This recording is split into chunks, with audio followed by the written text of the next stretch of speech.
Hello viewers, तो world history के एक और लेक्चर में आपका स्वागत है। आज हम लोग बात करने वाले हैं प्लेट टेक्टोनिक थ्योरी के बारे में। तो भैया ये थ्योरी दी है किसने, पहले वो समझ लेते हैं, फिर अब क्या मतलब क्या थ्योरी है हम लोग इसको समझेंगे फिर। तो पिछली बार हम लोगों ने कॉन्टिनेंटल ड्रिफ्ट थ्योरी पढ़ी थी और अब हम लोग आज पढ़ रहे हैं प्लेट टेक्टोनिक थ्योरी। तो भैया स्टार्ट करते हैं।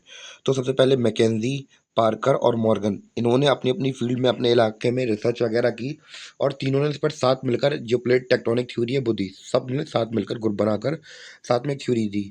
तो भैया कब दी थी ये? 1967 में दी थी ये थ्योरी। कब दी थी? 1967 में। तो सबसे पहले हम लोग बात करेंगे टेक्टोनिक प्लेट के बारे में। तो भैया टेक्टोनिक प्लेट की थ्योरी तो हमने देख ली किन्ने किन्ने दी। अब हम लोग बात करेंगे कि ये टेक्टोनिक प्लेट होती क्या है। तो भैया जैसे कि आप लोग को ये पिक्चर में देख रहे होंगे, तो हमें पता है कि हमारी धरती क्या बनी है। हमारे धरती के नीचे 200 किलोमीटर तक लिथोस्फीयर है। तो वैसे ही टेक्टोनिक प्लेट क्या है?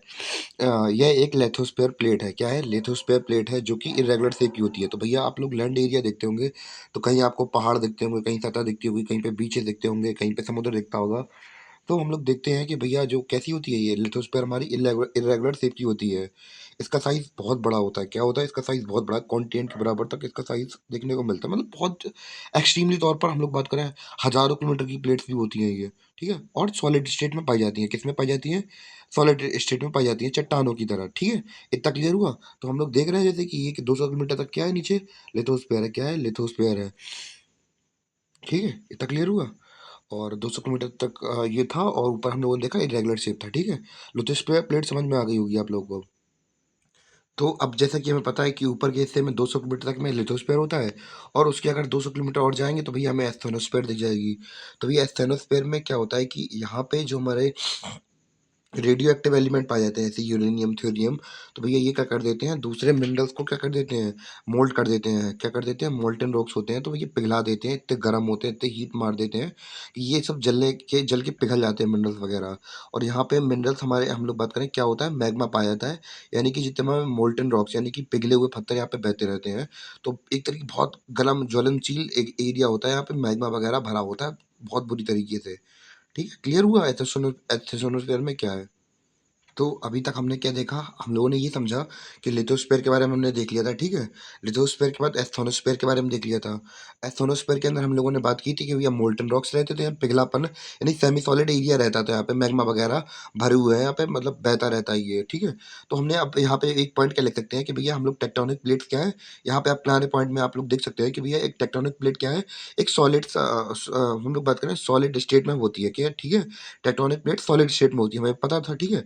और ये क्या है, सेमी सॉलिड एस्थेनोस्फेयर पर हॉरिजॉन्टली फ्लोट करती है। तो भैया यहाँ पे ये हमारा क्या है, एस्थेनोस्फेयर है और इसके ऊपर मूव करती रहती है भैया, सरकती रहती है। क्योंकि भैया ये जो नीचे का एरिया है वो कैसा है, ये सॉलिड नहीं है, ये थोड़ा मोल्टन यानी कि लिक्विड फॉर्म में है, सेमी सॉलिड रूप में है। ठीक है। एस्थेनोस्फेयर क्योंकि यहाँ पे मेल्टन रॉक्स वगैरह पड़े हुए हैं। ठीक है। क्लियर है तक? अब कोई डाउट तो नहीं है इसमें? और हमारे पास टेक्टोनिक प्लेट्स भी अलग अलग प्रकार की होती हैं। जैसे कि अगर हम बात करें लैंड एरिया ज़्यादा है तो ये कॉन्टिनेंटल प्लेट हो जाएगी। और अगर समुद्र का हिस्सा ज़्यादा यानी कि पानी ज़्यादा भरा है उसमें, तो उसे ओशियनिक प्लेट कह देंगे। क्लियर है? तो इतना तो अगर हम लोग इसको समझें, ये इस पिक्चर में आपको दिख रहा होगा ये वाला एरिया। तो ये वाला एरिया क्या है? क्या ये टेक्टोनिक, हम लोग पता है कॉन्टिनेंटल प्लेट है या फिर ओशियनिक प्लेट है? तो भैया ये हम लोग दिख रहा है कि इसमें लैंड का एरिया ज़्यादा है। तो ये क्या है? ये है हमारी टेक्टोनिक प्लेट। क्लियर है आपको? या फिर हम लोग बात करें कॉन्टिनेंटल प्लेट है। ठीक है। इतना क्लियर हुआ आप लोगों को? तो अगर हम लोग बात करें इसकी थ्योरी के बारे में, तो थ्योरी क्या है इसकी? तो थ्योरी टेक्टोनिक प्लेट की क्या है भैया, हमारी जो धरती है पृथ्वी का लिथोस्फीयर डिवाइडेड है किसमें, 7 मेजर प्लेट्स में और कुछ माइनर प्लेट्स में। यानी कि हमारी धरती डिवाइडेड है, 7 मेजर प्लेट्स हैं और कुछ छोटी छोटी माइनर प्लेट्स हैं। इतना क्लियर है आप लोगों को? तो अब हम लोग बात करेंगे अपनी जो मेन मेन हमारी मेजर जो टेक्टोनिक प्लेट्स हैं उनके बारे में देखेंगे। सबसे पहले हम लोग बात करेंगे नॉर्थ अमेरिका के बारे में। तो नॉर्थ अमेरिका प्लेट के बारे में बात करते हैं। तो ये यहाँ पे हमारी नॉर्थ अमेरिका प्लेट। तो अब नॉर्थ अमेरिका प्लेट हमारी इतना विशाल का, ये क्या है, नॉर्थ अमेरिकन प्लेट है। ठीक है। अब यहाँ पे बीच बीच में पानी भी दिख रहा होंगे, पानी भी दिख रहा होगा। तो हम लोग क्या कह सकते हैं कि ये क्या है, क्या ये कॉन्टिनेंटल प्लेट है या फिर ओशियनिक प्लेट है? यानी कि पानी ज़्यादा है या फिर कॉन्टिनेंट लैंड ज़्यादा है? तो ये लैंड ज़्यादा है, तो भैया इसलिए हम लोग कह देंगे कि ये क्या है, कॉन्टिनेंटल प्लेट है। क्लियर है? तो नॉर्थ अमेरिकन प्लेट के बारे में समझ में आ गया होगा आपको। दूसरी प्लेट कौन सी है हमारी? दूसरी प्लेट है यहाँ पे साउथ अमेरिका के बारे में बात, साउथ अमेरिका के बारे में बात करेंगे। तो साउथ अमेरिका क्या है हमारी, साउथ अमेरिकन प्लेट है। अब हम लोग बात करेंगे क्या ये कॉन्टिनेंटल प्लेट है या फिर ओशियनिक प्लेट है। तो भैया ये भी क्या है, कॉन्टिनेंटल प्लेट है। इतना क्लियर है। तो नॉर्थ अमेरिका और साउथ अमेरिका के बारे में देखा कि भैया ये दोनों दोनों कैसी थी, कॉन्टिनेंटल प्लेट थी। तो क्योंकि यहाँ पे लैंड ज़्यादा था। अगली प्लेट के बारे में बात करें तो भैया ये हमारी यूरोपियन प्लेट है। क्या है, यूरेशियन प्लेट, यानी कि यूरोप और एशिया। तो ये आपको मार्क दिख रही होगी, तो मैं बाउंड्री बना दे रहा, तो आपको समझ में आ जाएगी। तो ये क्या है, हमारी यूरेशियन प्लेट है, यानी कि यूरोप प्लस एशिया की प्लेट क्या है, यूरेशियन प्लेट है। ठीक है। और ये कॉन्टिनेंटल प्लेट है या फिर ओशियनिक प्लेट है, तो कॉन्टिनेंटल प्लेट है, क्योंकि भैया ज़्यादा लैंड एरिया है। ठीक है, इतना भी क्लियर हुआ आपको। अब हम लोग बात करेंगे चौथी प्लेट कौन सी है, तो भैया ये हमारी अफ्रीकन प्लेट रही। ठीक है। तो अफ्रीका के जो अफ्रीका का वाला ये है, तो ये है अफ्रीकन प्लेट। ठीक है। तो अफ्रीकन प्लेट कौन सी है, कॉन्टिनेंटल है या ओशियनिक प्लेट है, तो ये क्या है, कॉन्टिनेंटल प्लेट है। क्लियर है इतना। और हम लोग बात करेंगे अब, जैसे ये इंडिया, ऑस्ट्रेलिया और न्यूजीलैंड, ये तीनों एक ही प्लेट के हैं। तो भैया ये क्या है, ओशियनिक प्लेट है या टेक्टोनिक प्लेट है, तो ये भी क्या है, टेक्टोनिक प्लेट है, वाह सॉरी, कॉन्टिनेंटल प्लेट है। क्लियर है इतना। और नीचे अगर हम लोग बात करें, यहाँ पे अटलांटिका भी है, तो ये अटलांटिका प्लेट भी नीचे हमारी एग्जिस्ट करती है। ये भी कैसी है, ये भी हमारी कॉन्टिनेंटल प्लेट है, यानी कि यहाँ पे लैंड एरिया ज़्यादा है।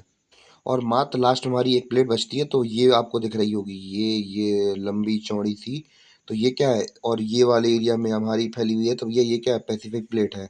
क्या है, पैसिफिक प्लेट है। तो पैसिफिक प्लेट कैसी है, अब हम लोग बात करें पैसिफिक प्लेट में क्या है। अब बाकी तो हमारी क्या थी, कॉन्टिनेंटल प्लेट थी। अब भैया यही एक प्लेट है जिनमें पानी ज़्यादा है, तो भैया ये क्या है, ओशियनिक प्लेट है। क्या है, ओशियनिक प्लेट है। क्लियर हुआ आप लोगों को। तो अभी तक हम लोगों ने मेजर प्लेट्स देख ली, अब हम लोग बात करेंगे माइनर प्लेट्स के बारे में। तो माइनर प्लेट्स हमारे पास कितनी है, 9 है। कितनी है, माइनर प्लेट्स हैं 9। तो कौन कौन सी हम लोग वो देखते हैं, तो भैया यहाँ पे देखते हैं नॉर्थ अमेरिका के नीचे साइड पे और साउथ अमेरिका की साइड पे कोकोस कोकोस कोकोस। ये क्या है, माइनर प्लेट है, कोकोस। और नेस्का, नेस्का इसके जस्ट नीचे है नेस्का। तो दो हमने देख ली, कोकोस और नेस्का, समझ में आ गई, कोकोस और नेस्का। क्लियर है इतना। बाद में बात करेंगे, ये हमें यहाँ पे दिख रही होगी अरेबियन प्लेट। क्या है, अरेबियन प्लेट है। ठीक है, ये भी माइन प्लेट में अंदर आती है।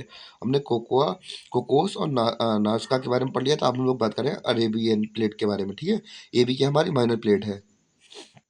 और यहाँ पे हम लोग देखेंगे, यहाँ पे फिलीपींस, फिलीपींस प्लेट है। ठीक है, ये भी माइनर प्लेट है। फिर है इसके नीचे कैरोलाइन प्लेट। क्या है, Caroline plate, Caroline plate, Caroline. और फिर यहाँ पे फूजी प्लेट। क्या है, फूजी। और फूजी, क्या है, फूजी। यहाँ पे हमारी कैरिबियन प्लेट। क्या है, Caribbean plate, Caribbean plate, Caribbean plate, बार बार नाम बोला याद हो जाएगा। Caribbean plate, Fiji plate, Caroline plate, Caroline plate, Philippines plate. ये तक क्लियर है आपको। और यहाँ पे नॉर्थ अमेरिका के साइड पे हमारी जे, आपको यूएसए वगैरह दिख रहा होगा, तो यहाँ पे है Juan de Fuca, Juan de Fuca, Juan de Fuca. ठीक है। और यहाँ पे सोचका, स्कोचा, स्कोचा। ठीक है। और हमने सारी अपनी प्लेट्स कंप्लीट कर ली, माइनर प्लेट जितनी भी थी। यहाँ पे था Juan de Fuca, Caribbean plate, Cocos, Nazca, सोझा, Arabian plate, Philippine plate, Caroline plate और फूजी प्लेट। तो भैया ये हमारी माइनर प्लेट थी। ठीक है, क्लियर हो गया आप लोगों को। और इसी के साथ हमारा लेक्चर होता है ख़त्म। उम्मीद है कि आपको चैप्टर समझ में आया हो। और जो जो मेन मेन हमारी मेजर प्लेट्स थी और माइनर प्लेट्स थी, हम लोगों ने वो कंप्लीट कर ली। और यहाँ पे मैप में नाम भी लिख दिए, जिससे कि आपको कोई दिक्कत ना हो। ठीक है। तो यहीं पे हमारा लेक्चर होता है ख़त्म। मिलते हैं अपने अगली वीडियो में, तब तक के लिए बाय।